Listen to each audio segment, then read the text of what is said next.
You've been lied to about history. From ancient pyramids to Roman gladiators to King Tut's so-called curse, the truth is way stranger and way more human. We all grew up with the same image: thousands of slaves, whipped and starved, dragging massive stones through the desert to build the pyramids. Yeah, total nonsense. While there were slaves in ancient Egypt, they were mostly prisoners of war or household servants. The people who actually built the pyramids, they were paid workers, not slaves. Egypt used something called the corvée system, a form of tax labor. Farmers worked the land most of the year, but during the Nile's flooding season, they'd be pulled in to help with national projects like pyramid construction.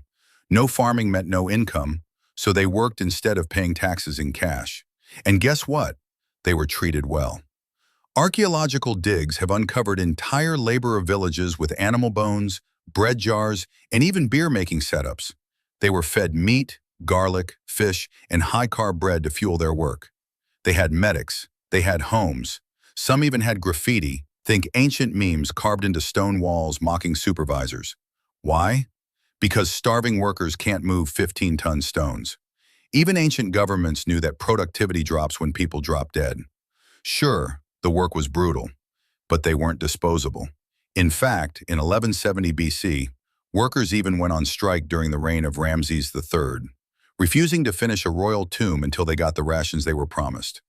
Ancient Egypt had its own version of a labor union, with chisels instead of picket signs. King Tut's tomb, the legendary curse: enter it, and you die. Except, not really. When British aristocrat Lord Carnarvon died 4 months after opening the tomb in 1922, the press exploded. They blamed a mystical curse. But reality? He died from a mosquito bite that got infected while shaving. And then newspapers invented the rest. One headline even claimed there was a curse carved inside the tomb walls. Total fiction? No such inscriptions were ever found. Of the 58 people present at the tomb's opening, only 8 died in the next 12 years. From cancer, accidents, and natural causes. Not spooky, ancient magic. Now yes, other tombs did have ominous warnings. One read, "I shall seize his neck like a bird." Creepy? Yes. Effective? Apparently. But Tut's tomb, totally clean. So why did this rumor explode? Because archaeologist dies of infection is boring. But Revenge of the Mummy sells newspapers.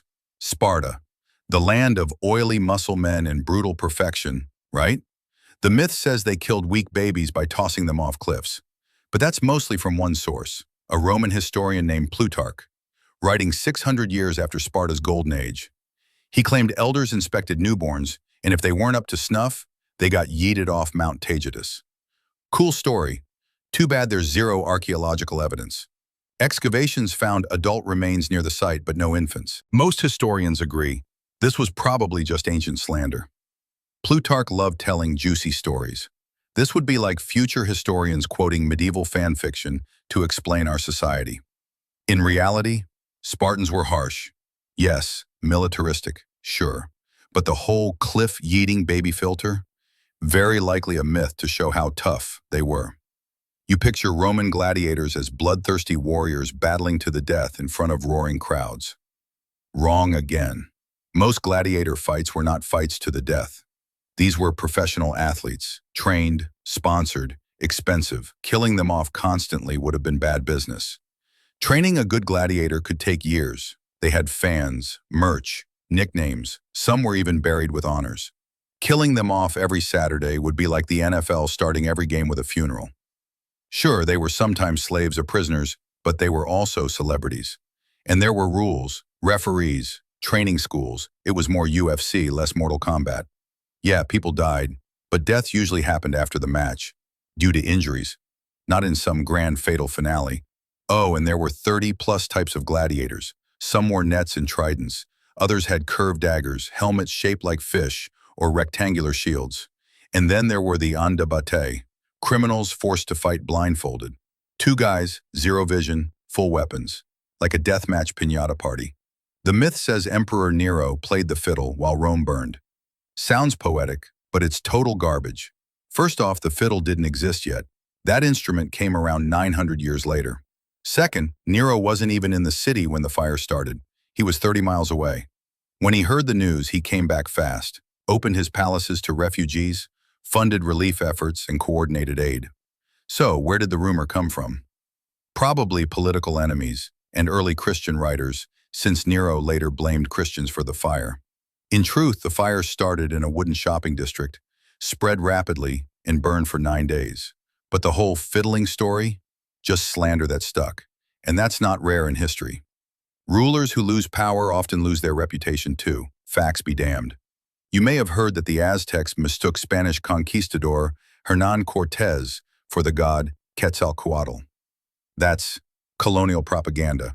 The claim mostly came after the conquest. Spanish writers retroactively described the Aztecs as gullible and mystified by white men with horses and guns. But letters written by Cortez himself make no mention of being mistaken for a god. An Aztec ruler Moctezuma was quoted as saying, "I know you're not a god. I'm flesh and blood, and so are you." Turns out, the Aztecs didn't roll over because they were starstruck. They were outgunned, outnumbered, and overwhelmed by disease, especially smallpox.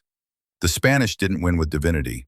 They won with steel, germs, and manipulation. And for the record, Aztec culture had prophecies, but none said, "Watch out for magical dudes with beards and gunpowder." You've been told the 1929 stock market crash caused the Great Depression. Not true. It was just the first domino. The real problem? Overproduction. After World War I, factories cranked out consumer goods like crazy. But people were buying on credit, not cash. The US government raised tariffs to block cheaper imports from Europe and Asia, triggering a global tariff war. Demand plummeted, factories shut down, laid-off workers stopped spending, banks went bankrupt. With no FDIC insurance, people's savings just vanished. Meanwhile, rich investors were betting big on a wildly inflated stock market, and when it dipped, they panic sold, prices crashed, and the whole house of cards collapsed. The 1929 crash wasn't the start. It was the explosion that revealed the whole system was already leaking gas. When you think of Vikings, you probably picture big bearded brutes stomping around in horned helmets, swinging axes, and yelling, "Valhalla" at everything. Yeah, that's Hollywood. Real Vikings never wore horned helmets in battle. That image? It came from a 19th century opera costume designer who thought it looked cool. Seriously, there's zero archaeological evidence of horned battle helmets from the Viking Age. None in burial sites, none in museums, none anywhere. Because you know what happens when you wear horns into a fight? Your enemy grabs them and yeets your head sideways. What Vikings did wear were simple iron or leather helmets, sometimes with nose guards. They weren't flashy, they were practical. Viking warriors were farmers and blacksmiths half the year. The other half? Pirates, raiders, traders, explorers. They were clean too. Like, weirdly clean. Vikings had grooming kits, combs, tweezers, razors, and bathed at least once a week, which for medieval Europe made them downright fabulous. And the word Viking? It wasn't even a job title, it was a verb. To go Viking meant to go raiding. So technically, not all Norse people were Vikings, only the ones who signed up for the summer pillaging tour. So next time someone shows you a Viking with horned headgear, remind them, that's Wagner, not reality. The Dark Ages makes it sound like the world just hit pause after Rome fell. No books, no science, just mud, plague, and ignorance for 1,000 years. But that's not true, and historians hate the term. The Middle Ages were actually full of innovation. During this time, we got the university system, eyeglasses, the mechanical clock, cathedrals that defy gravity, algebra, astronomy, and surgical techniques from the Islamic world, translations of ancient Greek texts preserved by scholars in Baghdad, Cordoba, and Cairo.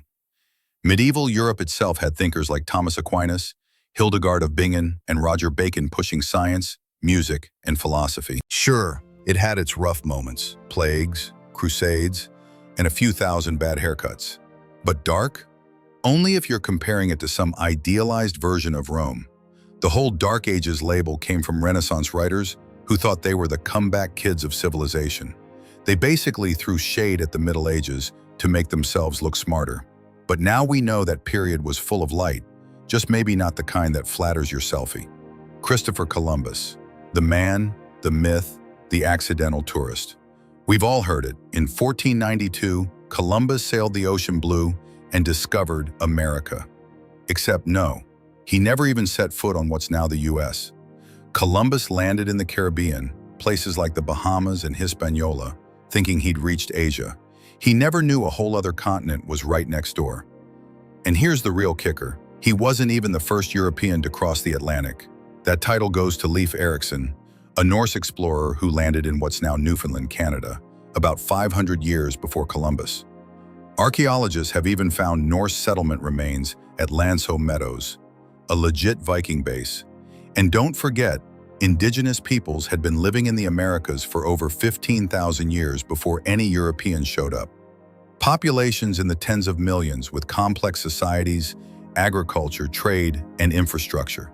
So no, Columbus didn't discover America. He just got lost, stumbled on some islands, and started an age of conquest, a legacy that's far more complicated than the sing-song rhyme you learned in school. So yeah, history gets messy.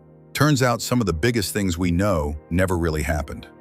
Want more myth-busting history like this? Let me know in the comments. And hey, send this to someone who still thinks pyramids were built by slaves.